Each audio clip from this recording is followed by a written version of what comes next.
Hi, my name is Jill Wootton. And I'm Sara and Maude. We both work for With Insight Training, and we also practice independently as hypnotherapists. We have helped hundreds of people to stop smoking easily and have put together a programme to help you prepare to stop smoking in Stoptober. Now, you may wonder what on earth Stoptober is, and we did at first. Stoptober is designated as the month in which the NHS are going to try and help as many people as possible to stop smoking, and that is going to happen in October. Now, the aim behind Stoptober is that if people can stop smoking for a minimum of 28 days, then they're 5 times more likely to stop smoking. Yet what we're here today to talk to you about is how you can stop smoking without having to wait 28 days, and that's through the power of hypnosis. Now, one of the reasons why hypnosis is the easiest way to stop smoking is because you don't experience the cravings that you often get when you try to stop with willpower or with nicotine replacement, or even in some cases with medication.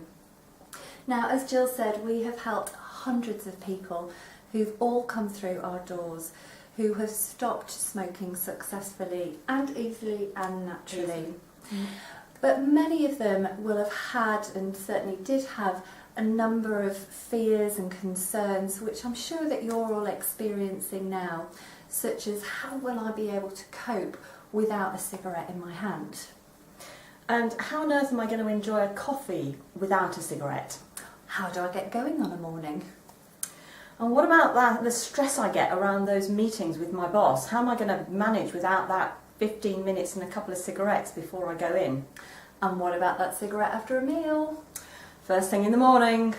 And we could go on, but I'm sure that you get the picture, and those are all of the things that are running through your head when you think about stopping smoking. But we are sure that you're very familiar with some of the things that we've outlined, which might be bringing up some anxiety for you when you think about stopping smoking. And that's okay, because it's completely understandable, no matter how long you've been smoking, that you would have those feelings and concerns or anxieties about stopping smoking. Because actually, if it was just about willpower, you would have stopped by now.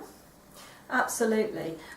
And that's really why it's so difficult for a lot of people to actually stop smoking, because it's not just a question of willpower.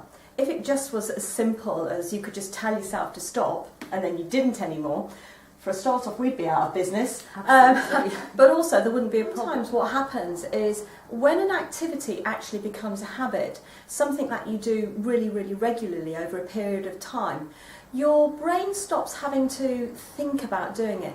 And instead of being something that you logically work out every time you go to do it, it's something that just happens. And the brain learns the patterns of when you need to smoke, for instance. So, for instance, it will get patterned into a stressful situation, or get patterned into, when you're having a drink or after a meal. Now, that's why it is difficult for a lot of people to actually stop smoking, because the motivation, the driving force, if you like, behind the smoking activity, actually reaching for that cigarette, is not a logical thing, and it's driven by unconscious processes, and willpower doesn't really get to those places. So what happens is that you may be able to stop for a few days, even a few weeks, even a few months. But then you will reach a moment where you would have normally had a cigarette, maybe in an exceptionally stressful time, or row with a husband, boyfriend, girlfriend, whatever, or before a big meeting, or a disappointment of some sort. And then suddenly, before you know it, out comes that real craving for a cigarette. It just it appears like fairy dust. And all that's happened is that your brain has recognised that pattern and just reproduced it chemically, and that's what causes those awful cravings, which really do sort of pull people down at the first hurdle. Absolutely, and that's one of the reasons why hypnosis is the most effective method to stop smoking. It's 10 times more effective than willpower, it's 6 times more effective than nicotine replacement. And whilst medication has favoured somewhat more successfully in stopping people smoking, it also gives lots and lots of not very nice side effects, which sometimes are worse than the cravings.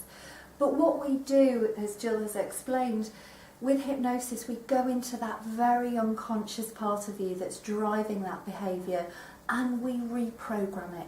So it's almost like we've gone into, if you imagine your brain being like a laptop, we've gone in and we've replaced it with new software that stops you from reaching for those old cigarettes. So you will meet those stressful situations or times after a meal or first thing in the morning, and you just, that sort of old pattern just won't be there, and it's like you've never ever smoked. So a very, very different way and a much easier way to stop smoking in Stoptober.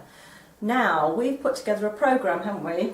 We have. We've decided to team up as hypnotherapists and put together a free 8-part programme to help prepare you to stop. Now, the free programme includes some brilliant hypnotic downloads which you can listen to relax that mind and body. And prepare it. And prepare it. And it squashes some of those smoking myths that you might be holding on to. It gives you some of our best experience and knowledge at getting your body back into tip-top condition when you've stopped smoking, together with some other hints and tips which again are based on our experience of all of the people that we've successfully stopped smoking. So, at the end of this video you'll see a link, so if you just click onto that link it'll take you through to the place where you can sign up for your free Preparing to Stop Smoking in Stoptober. Hope to see you there. Thank you, bye-bye. Bye.